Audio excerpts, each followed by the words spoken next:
And so now we're going to be talking Formula E. We had a little a snapshot of Formula E last year in a panel session with Extreme E and E1 Racing. This year, we are giving those 3 series individual session, and we're delighted to have Jeff Dodds, the new CEO of Formula E, who has brought a lot of energy into the series. So, Mr. Dodds, good afternoon, and thank you for being with us. There we go. Just unmuting myself. Thank you for having me. It's an absolute pleasure to join you. Thank you. Brad, on to you. Awesome. Thank you, Francis and Judy. We'll see you all here shortly. And Jeff, welcome. I hope everything is okay where you are today. All good for me, Brad. Thank you. I'm sitting here. I was going to say in a very sunny London, but it's evening here, so we're a little bit dusky, but we're all good. Thank you. That is wonderful. All right, well, let's talk about Formula E, and obviously, in nearly a decade of existence, Formula E has become very well known worldwide. But let's just get your overview of exactly what is Formula E. Yeah, so I'm a relative baby here, Brad. So I'm only 6 months into my journey of Formula E as the chief exec, although I was working for one of our big investors prior to joining here. But you're right, 9 seasons in, about to start our 10th season. And how can I describe it? I mean, it's the world's only all-electric world championship. And I would say it's kind of at that cross-section. It's at the cross-section of elite racing, so elite motorsport, but also as a platform for educating around climate change and sustainability. Formula E being net zero from day zero, very much focused on climate change. So we find ourselves sitting right at the crosshairs of those 2 very important topics. Yeah, and that's incredible. And to be able to do that and put on highly competitive racing as well. I will say this, Jeff, I know throughout yesterday in some of these that I had hosted, there were questions that were coming through about EVs in different racing series, and that's exclusively what you guys are. So Yep. I would encourage anyone who has a question, if you want to type it into the chat, we'll Please try. do. Yeah, work some of those in as well. But you guys just had a pretty incredible season, and you guys are talking about it as the most competitive yet. Why is that? Give us a review. Well, so look, so most incredible season because fan base grew by about 15-16% year on year. So we're up to about 350 million fans worldwide now, Brad. So seeing real growth in fan base, just ticking past NASCAR actually in terms of global fans, which I know is more of a US centric sport, but something we're super proud of here in Formula E. In terms of competitiveness, though, I mean, the racing season itself was the first year of our Generation 3 racing car. And what that delivered, you're always a bit apprehensive going into a new generation of car because you're not quite sure what you're going to get on the track. But I think on every single race we did over the year, you got triple-digit overtakes. In North America, we raced for the first time in Portland on the PIR. And in that race alone, we had over 400 overtakes. So a pretty spectacular race. And when we got to the last race of the year, which was in London in season 9, there were still 3 drivers that could have won the world championship, 3 teams that could have won the team championship. And not to have a little dig at my friends in Formula One, you know, you've got this juxtaposition of one series coming down to the very last race of the year versus one that was obviously wrapped up pretty early on in the season. Yeah, which it was very exciting as well. And to see you guys be able to race in the U.S. was pretty incredible also. Yep. Let's look ahead just a little bit because next year, just the 10th season for the championship. So what can we expect as we look forward? Well, so I'm hoping for just as competitive racing. So the last thing we want to see is any reduction in competitiveness on the racetrack. So I think you can look forward to a highly competitive racing series. In terms of venues, though, it's our 10th anniversary of Formula E next year in season 10, obviously. And we have a couple of new race venues within the year, which we're very, very excited about. So for the first time ever, people will be able to see a motorsport, a motor race in the center of Tokyo, in the city of Tokyo by the big site. So we're very excited by that. We're heading back to China, which, as we know, was hit pretty hard by lockdown. They've reopened for business in mainland China. So we're going to be racing in Shanghai on the GP circuit there in Shanghai as well next year. So I think new venues for us. There may well be some small tweaks to the sporting format, which we think will be exciting for people, but hoping to see just as competitive a series in season 10. Yeah, as we are as well. I do want to ask you, Gen 3. And, a lot of times, I mean, look, we've all grown up with internal combustion cars, and, we Yep. certainly understand when we're changing displacement or horsepower or different things Mm. like that. Can you give us, just maybe a quick overview of where we started with Formula E, say 9 years Yeah. ago, and how the car itself has refined and advanced since then? Yeah, of course. So look, all the obvious things, Brad. So as you would expect, as time has gone on, the cars continue to get lighter, more powerful. In generation 3, what you have is a 300 kilowatt battery that can advance to 350 kilowatts during attack mode. Um, if you compare generation 1 to generation 3, I mean, the simple comparison for me would be when the very first race was held in Beijing 9 years ago. The cars had a max speed of about 225 kilometers an hour, and the 0 to 60 time, or the 0 to 100, depending on which currency you prefer for speed, was probably about 3.5 seconds. And here we are now. We'll head to Shanghai, so 10 years apart, 2 races in China. Top speed about 100 kilometers an hour faster. The 0 to 60 time is down at about 2.6 seconds. And remember, the car itself has 2 motors, a front and rear powertrain. Only one of those motors is used currently for propulsion of the car. The other is used for regeneration of the battery. So if we were to open up both of those for propulsion, you're talking about 0 to 60 well south of 2 seconds. So the cars themselves have become much more powerful, and that's led to a much more competitive racing series. Yeah, that's incredible. You know what? And this is a great segue into a question that just came in from the chat as well. Are there any Formula E technologies or specific innovations that have trickled down to road cars? Do you see this happening more in Yeah. the future? Brad, it's a brilliant question, actually. And for a number of our manufacturers, that's the primary reason they race in the series. So when I'm talking to manufacturers like Porsche and Jaguar and Nissan, who are part of our ecosystem, they use this racing series not only because they're highly competitive organizations that love elite sport, but also because they use it as a way of delivering R&D for their electric vehicle platforms. So give you a couple of examples. Jaguar's electric platform is the I-Pace, so their electric vehicle is the I-Pace. So Jaguar developed learnings and technology in the Formula E series that they were able to push across to their I-Pace that effectively increased the range of the I-Pace by around 10%. And that was delivered as an over-the-air update, software update to all of those I-Paces on the road.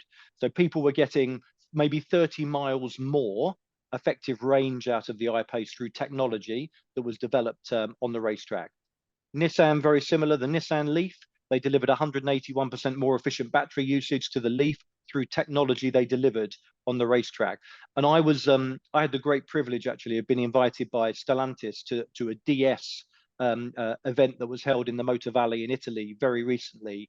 And I got to see I think it's called the E-Tense, which is a concept car that they're building for DS that is effectively a road car built off the entire principal platform off of the Generation 3 racing car for Formula E. So they are developing a concept sports car off of the Formula E racing car. So absolutely, that trickle-down effect, we call it from race to road. That race to road journey is very direct.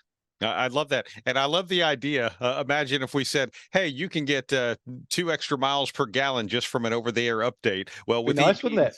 yeah. I mean, it's the EV effect of that. You had mentioned the Jaguar and the Yeah, EVs there. Early on in Formula E, question from the chat: there was a yeah, support race series with what was then the new Jaguar that's I-Pace. right. There was so many EVs on the market now. Do you see the return of a production EV car support race? I'm fully open to that, and we have had conversations. We have a couple of live conversations with potential support series. It maybe for slightly different reason though. So what I don't think we don't need a support series necessarily from a technology or a technical development point of view. I think if we looked at a support series, it'd be for a different reason. So potentially because we wanted to add to the fan experience. A lot of people bringing families to watch the racing series, and they get to see free practice, they get to see the dual qualifying format, and they get to see the actual race. But maybe there's time in the day to make it even more compelling by adding another race for them to watch. So I would look at it on that basis. The second thing is, if I thought it was an opportunity to bring more diversity into the series, so perhaps it might be a women only support series, or maybe we'd invite younger drivers that were coming through the funnel, trying to get into motorsport, into a support series, then I'm absolutely open to that. And as I say, we have a couple of live conversations, but we won't launch a support series for season 10, which starts in January. Okay, and again, a great question, and pretty exciting to, at least hear about some of the things that are being talked about as well when it Yep. comes to the future of the race weekends in the series. You had mentioned Portland last season. You're Yeah. going to go back for a double header of races this upcoming Yep. season. So tell us about the increase and why, and then the U.S. strategy overall. Yeah, so Portland, I was at the I think the Portland race was my third race my third race in charge. I'd visited races before as a fan, actually, but my third race in charge. And I won't lie to you, there was a bit of apprehension heading into Portland because obviously it's a fixed circuit. Formula E is renowned as a street circuit or a city circuit setup. It's a fixed circuit. People weren't quite sure what to expect. We were pretty much blown away by what we saw in Portland. As I said, 400 overtakes. I got a chance to speak to a number of IndyCar fans and NASCAR fans who were there to watch the racing, and they were extraordinarily complimentary about what they saw, not just the racing, but also the setup and the infrastructure and the hospitality and the circus we bring to town. So we had great fun. I was also very lucky enough to see to spend time out there with Michael Andretti, and obviously Michael's won on that racetrack many times. In fact, if my memory serves me right, he had a pretty exciting finish against his dad there in one of the races at Portland. So I was able to chat to him about his experiences on the racetrack there. But North American market, critical for us, one of our top 2 or 3 markets in the world, alongside China and some of the core European markets. So going back to Portland for season 10 will be brilliant. And then from season 11 onwards, looking to expand our footprint and bring even more races to North America. Yeah, we actually had a question just come through. Any plans for other races, perhaps in Battery Alley? And I don't know if Battery Alley refers to, say, the Austin area. Yeah. I know Toyota is putting a battery facility in North Carolina and all of that. So it seems like a lot of opportunity.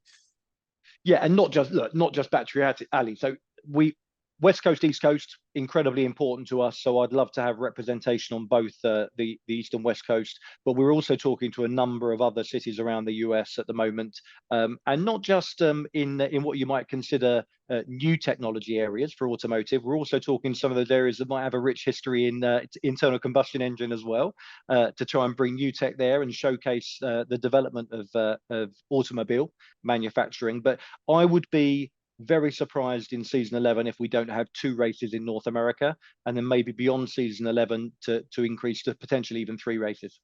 Wow, that would be incredible. Just from a curiosity standpoint, are there any other doors that potentially open? Because one of the things, especially, being a predominantly street series, when you go into a market, they're going to worry about noise. Are these cars going to be so loud they're going to break the windows in our skyscrapers? I mean, it's literally things that are talked about.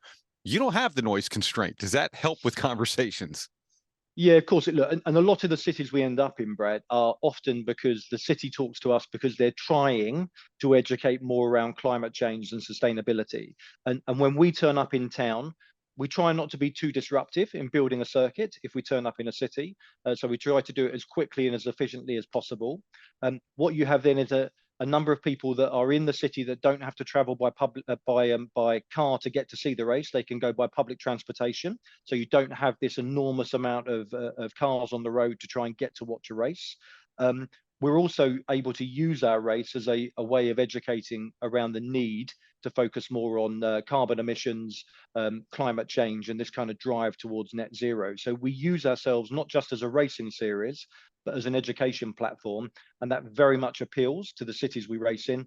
And you're so spot on. For a lot of people turning up with families, particularly young families, not needing to strap on the big headsets and the ear protection or worry about the smell. The fact that we turn up and it's a clean, quiet sport racing in a city centre is very appealing to the cities we talk to.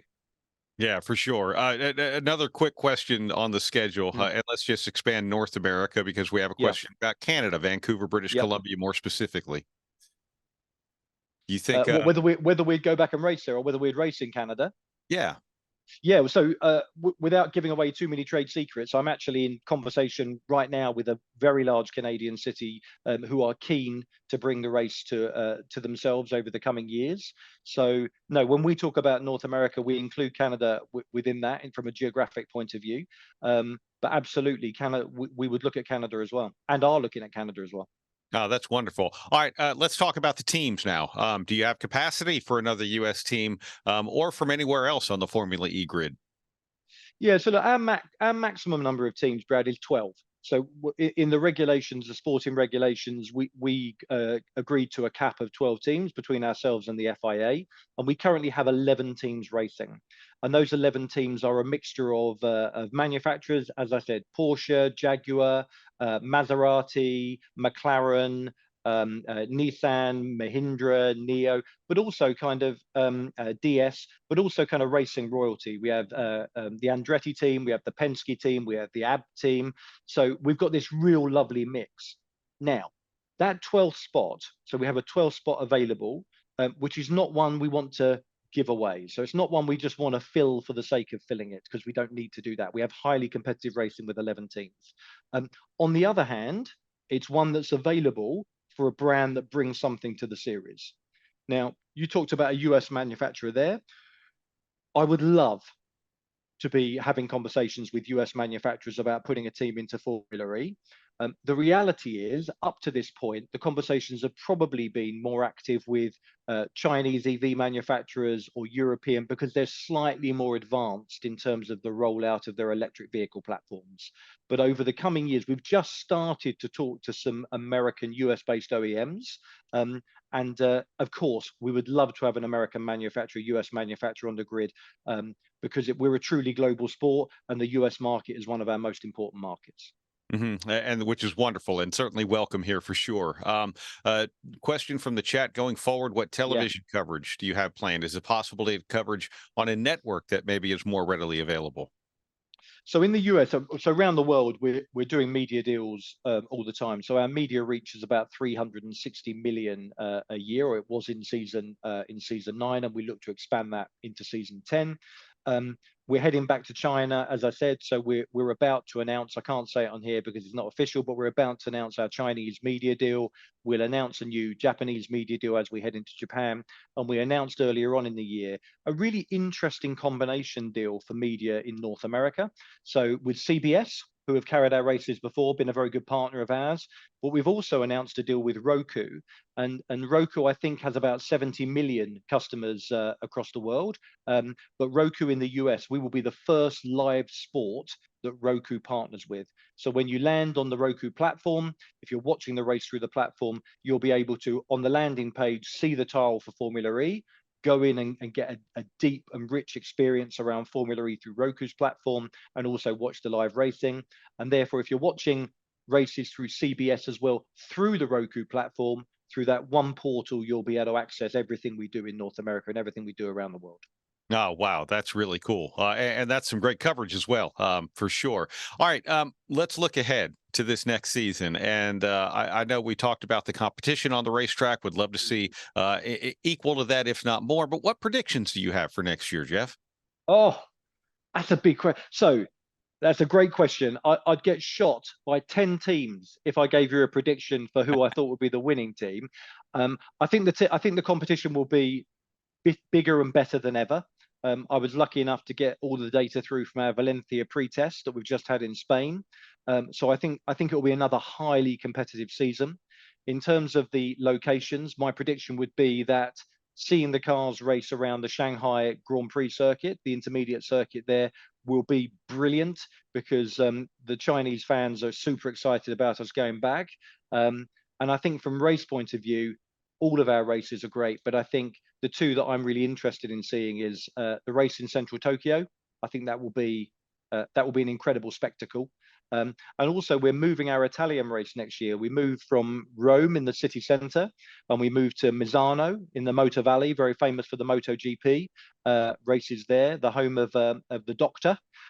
So very excited to see our cars racing in the Adriatic coastline down there in Italy, in Rimini. the only other prediction I'd give you would be a real strong prediction on Max Verstappen winning the Formula One World Championship, but I don't think that's what you're asking me for, Brad, was it? No, no, not quite. But I do know this. In my brain, I'm already vacation planning because Yeah, well, I tell you what, we'd love to host you. I can recommend Rimini. Beautiful part of the world. oh my gosh, yeah, not just the amazing racing, but also the visuals and the destinations and Yeah. everything else that you guys Well, have. you say that Tokyo. I mean, Tokyo. We're racing during cherry blossom season, which, as we know, is a very Wow. short period of time. I think it's only about 2 or 3 weeks that they have cherry blossom. We're right there in the middle of that. So, Mrs. Dodds has already booked her place at that race, Brad. But I think it's more for the cherry blossom than the motor racing.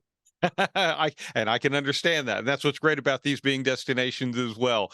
All right, let's talk about sustainability. Yeah. And if we move now to sustainability, this is where Formula E started, Yep. obviously. Tell us about the intersection of high performance and sustainability. Yeah, it's a great question. So when I explain what Formula E is, Brad, I tend to ask people to visualize the yin and yang diagram, that icon. And on one half of it, we're an elite motorsport, a world championship motorsport that has sustainability at its core. And on the other side, we're a platform for educating around e-mobility and the move towards net zero that has motor racing at its core. We absolutely see both of those things together. They come together to make up what Formula E is. Formula E, when it was founded by the Spanish businessman Alejandro Agag, when Alejandro founded the business, I think that year there were only 300,000 electric vehicles sold around the world that year. If you fast forward to now, it's nearer, I think, to 10.5 million electric vehicles will be sold this year, and it's growing at about 20% a year. So the vision to set up a world championship 9 years ago, when there were almost no electric vehicles on the road, to see where it is today, and then to see where it might be, when my children are driving their cars, they will have never experienced an internal combustion engine. They will only probably know an electric vehicle. Um, and the key thing for us, therefore, is not just delivering compelling racing, but also delivering a compelling story around the environment and sustainability. Now, we're rated the #1 sport in the world for ESG, not motorsport, the #1 sport for ESG in the world. We're committed to science-based targets. I think we'll be the only sport in the world committed to science-based targets. And even though we have such a focus on sustainability, we also committed through those science-based targets to reduce our emissions by 45% between 2019 and 2030. And we're already 25% roughly towards that 45%. So as you can imagine, there's a big team here that are fully committed and fully fixated on every part of our chain, our supply chain, our business model, to make sure that we are as sustainable as we possibly can be. And through season 10, we have some other exciting things we're doing in the space of sustainability that we will announce in season 10. But no, absolutely core focus for us. That is incredible for sure. You're participating in COP28 next week, and you've already Yeah. delivered a message of global sport of give it everything to be more sustainable. Tell us about that. Yeah. Look, I think sport is an incredible thing. So it's a passion for many people around the world, and every week around the world there are multiple billions of people watching sport. So our view on this is, if sport were able to talk about what it was doing to become more sustainable, just for a week, just take effectively one week match and talk about the fact that they are changing things in their business model, they've changed their approach to logistics or supply or transportation, or done something to make themselves more sustainable. The number of people they could reach with a message about change and positive change on a weekly basis would be billions and billions and billions. So we're very lucky, Brad. So we were born as a sport that's sustainable at its core, net zero from day zero. Many sports. Formula One, 75 years old. I think NASCAR, roughly 75 years old. You look at NFL, you look at baseball, you look at the basketball, you look at soccer. These sports are much older. They didn't have the luxury of establishing themselves with a business model that was focused on sustainability, but they're all doing something. And our simple ask is to get out there, to focus on that and communicate that more to your fan base, so that you take the lead in educating them about some of the things they can do differently. That's incredible. A couple of chat questions. We were talking about noise earlier, and this one's Yeah, interesting because there are some EV manufacturers who might, give exhaust noise, as yeah, part of it. But yeah, for older fans, here's what it says: the noise, or quote unquote music, as many of us refer to it. yeah, What steps are being taken to attract those fans? How do you convince a petrol head, let's say, yeah. that e-racing is just as exciting? Yeah, I don't know if the person put their name at the end of the question, Brad, but Ben no, O'Connor. Ben. So hey, Ben. So you and I have something in common. So I'm a petrol head as well. So I've grown up watching all forms of motorsport. Nothing I love more than going to watch a race and getting that tingly feeling and feeling the vibrations kind of resonate through the body when I'm watching it. But we have this dilemma, and the dilemma is this: that the sound you hear when cars are racing, combustion in cars are racing, that the noise is largely a function of inefficiency, engine inefficiency. So the louder the noise, the less efficient the engine is, because that energy is not being used to propel the car forward or the vehicle forward. It's lost into the atmosphere, and you hear that as noise. So the reason you don't hear noise in an EV racing is because the engines or the motors are like 98, 99% efficient. So there is no lost energy. So to try and create a noise would effectively be trying to create the illusion of inefficiency. So I don't necessarily think that's a great idea. I also think if you think about the emerging fan base for EV racing, and as I say, we have a large number of fans around the world and it's growing very quickly, for a lot of those people, they probably won't experience, the youngsters coming through probably won't end up having much experience of an internal combustion engine. So they won't feel the need to have the loud engine noise, because it's when they get in their own car, it's not something they'll be used to. So I think where we've netted out is, because we've looked at synthetic noise as well and artificial noise. We're a very authentic business. We don't like the idea of artificially creating anything. It would be a symbol of inefficiency, which we're not sure we like the idea of either.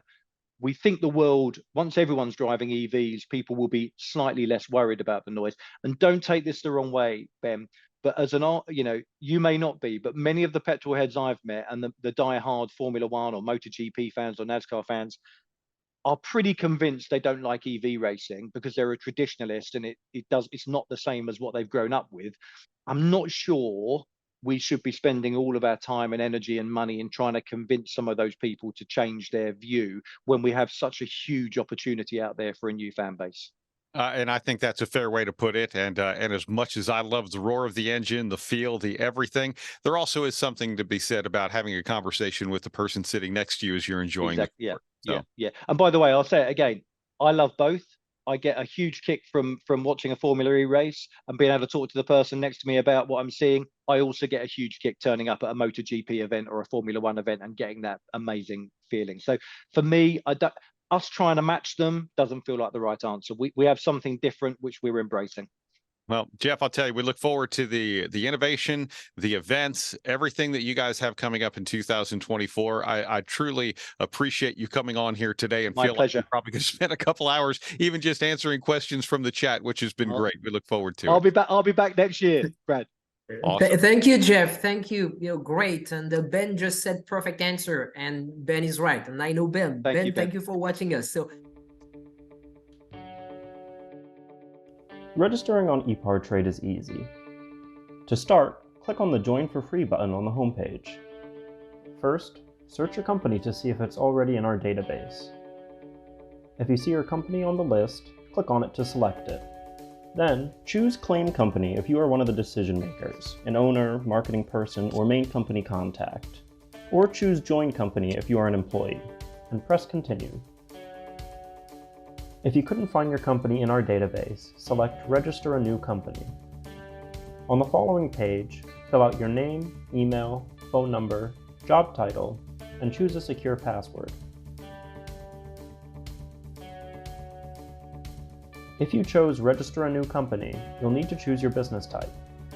Select Supplier if you're looking to display products or services and connect with buyers. Choose Racing Business if you're looking to source new parts and connect with suppliers. Choose Race Team if you own or are a member of a professional race team. Then, enter your company name. please provide a website, Facebook page, or LinkedIn if you have one, and choose to either claim or join the company. You can view and agree to our terms of use here. If you'd like to receive our weekly newsletter, choose Accept. Finally, click Register Now and your registration will be submitted for approval. An email will be sent to your inbox. Please confirm your email address and you will be approved shortly. Welcome to eParTrade.